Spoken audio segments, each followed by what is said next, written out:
Mais Sharon, tu as démarré la conversation à parler de l'enjeu du racisme systémique et structurel. Et Margot nous a rapporté là. On n'a que quelques minutes, donc je me demande s'il existe des mots de clôture que toi, Sharon, Anila et peut-être toi à la fin, Margot, ayez à dire à ce public. Et une personne a dit, bon, ben, il y a d'autres tactiques. Quoi d'autre pouvons-nous faire au niveau collectif par rapport à quelques-uns de ces enjeux très grands par rapport au racisme systémique et structurel? C'est une question énorme. Bon, laissez-moi essayer quelque chose, OK? Quelqu'un avait mentionné dans la boîte à clavardage que la Nouvelle-Écosse rurale avait accès difficile aux ressources en ligne. L'une des choses qu'on a faites ad hoc, et moi je l'ai fait personnellement, c'est que j'ai soumis une demande pour obtenir une subvention de la Croix-Rouge pour donner aux gens de la Nouvelle-Écosse rurale des tablettes pour qu'ils puissent avoir accès à des ressources culturellement spécifiques de santé mentale en ligne et qu'on puisse les connecter à ce qui était disponible. Ce n'est pas beaucoup, ce qui nous mène à la question du racisme structurel, mais ce que nous avons, hein, on a fourni une occasion à travers la Croix-Rouge. Donc, je veux que les gens soient conscients de cela parce que nous savons que l'accès à l'Internet et l'accès à des dispositifs électroniques est quelque chose de difficile. En ce qui concerne le racisme structurel, je pense que de souligner tout simplement qu'on a dû avoir une pandémie, malheureusement, pour illuminer beaucoup de choses. Et la pandémie double du racisme contre les Noirs, surtout comme résultat du traitement épouvantable de George Floyd et bien évidemment tellement d'autres dans les États-Unis, mais aussi au Canada et aussi dans le monde entier. Pour la première fois, on a eu quelque chose qui a résonné avec les gens d'à travers le monde, que Black Lives Matter, ça résonnait pour les personnes noires, mais aussi pour d'autres personnes. Et je pense que comme euh,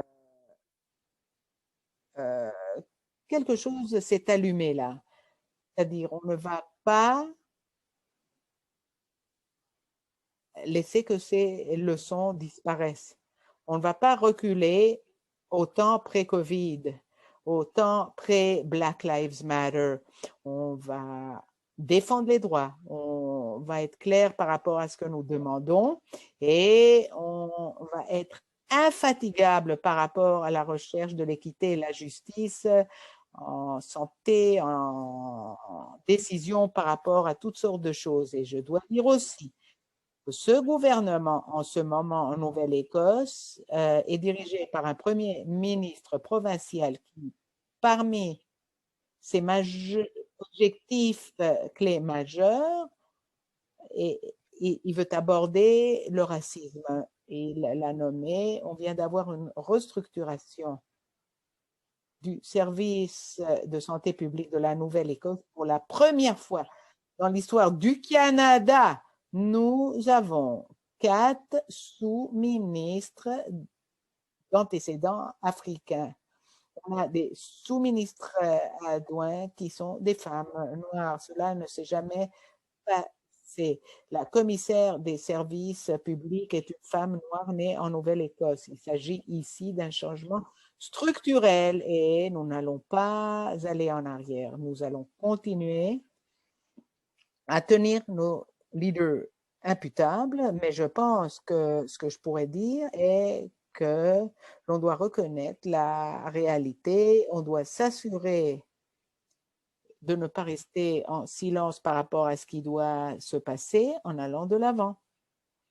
Merci, merci pour ces mots tellement puissants et Donc, Anila, est-ce que tu voudrais nous faire des commentaires de clôture? Et avant de passer à Anila, ce qu'on a trouvé qui est très utile, c'est que les gens mettent dans la boîte à clavardage un mot en ce moment. On va terminer en 5 minutes, mais un mot qui est en ébullition dans votre tête, un mot auquel vous êtes en train de penser ou que vous vous sentez confortable de mettre dans la boîte à clavardage. Le silence, Sharon, le non-silence est ce qui m'est venu à la tête quand je t'écoutais. Euh, Anila,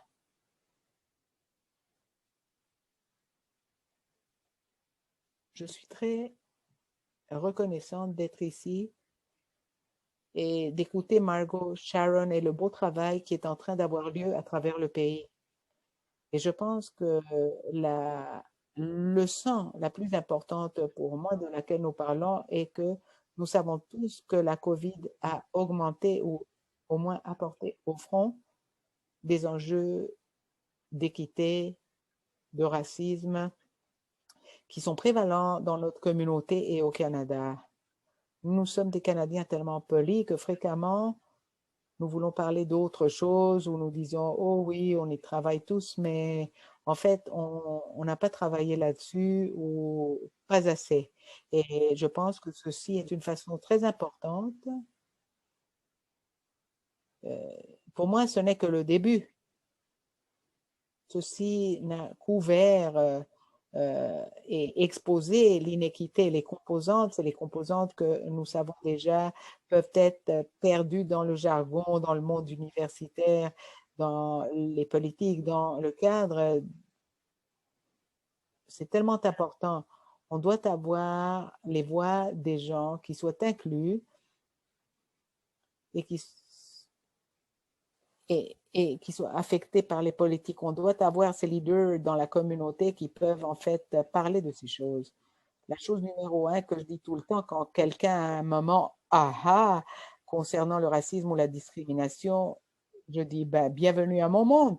Depuis que je suis né, ce n'est qu'au Canada que je suis né racialisé. Si j'avais été où étaient mes ancêtres, cela n'aurait pas été la réalité, n'est-ce pas? Donc, je pense que c'est la composante la plus importante.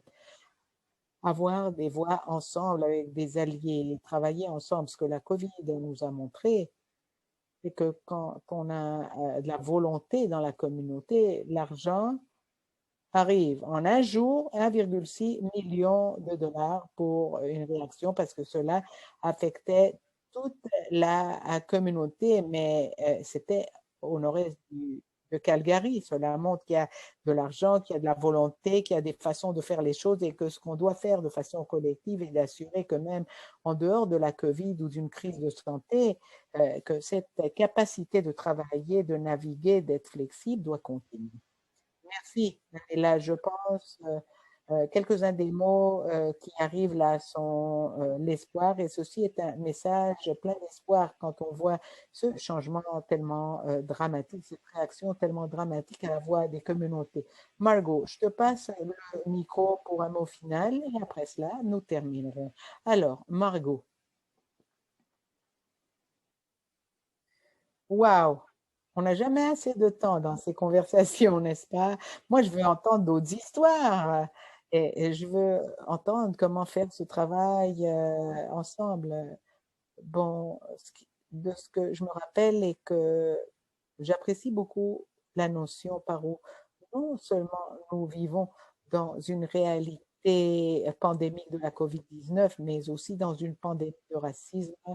Et au nord, je sais que nous vivons certainement dans une pandémie d'opioïdes et je ne puis oublier ces jeunes gens qui sont en train de souffrir là-bas aussi. Ceci est toujours dans ma tête. J'aurais bien voulu avoir une possibilité de changer la réalité avec de la magie, mais je vais dire deux choses et je reviens à mes propres leçons.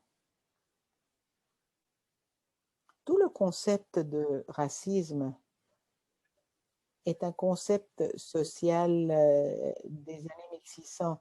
Sans cela, on ne serait jamais racialisé comme on le subit aujourd'hui dans ce pays et dans d'autres pays, ce n'est pas seulement ici. Et donc, j'ai pris du temps pour reculer, penser à cela. Il s'agit du pouvoir, en fait, du privilège.